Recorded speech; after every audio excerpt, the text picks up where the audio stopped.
Aditya and I had been close since we were teenagers. He was funny and sharp, and had the kind of charisma that made being around him feel like being inside something interesting. We had the history that makes friendships feel irreplaceable, years of shared references, the kind of shorthand that develops only through sustained proximity, the memory of showing up for each other at important moments. So when the dynamic started shifting in our late 20s, I did not notice it cleanly. I noticed it in fragments and explained each one away. He stopped asking how things were going with me.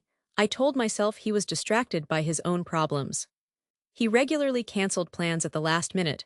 I told myself he had a lot going on.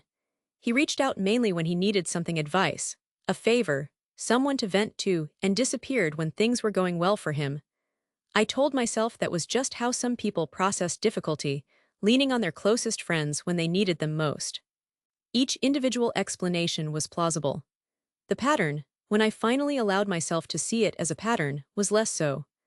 Over 4 years of friendship, I actually calculated, because I needed to see it clearly, that I could not remember the last time Aditya had asked me a genuine question about my life and stayed present for the answer. I could not remember a time he had shown up for something that was important to me. I had been to significant events in his life, had fielded his calls at inconvenient hours, had lent him money once that was never directly acknowledged again. The friendship was operating entirely in one direction, and I had been too attached to the history of it to face that honestly. The conversation I eventually had with him was uncomfortable and did not produce the reflection I had hoped for. He was defensive, then distant, and the friendship has existed at a polite remove ever since. That hurt. What hurt more was recognizing how long I had stayed out of loyalty to a version of the friendship that had not existed for years. There is a particular kind of grief in losing a friendship you had already half lost without realizing it.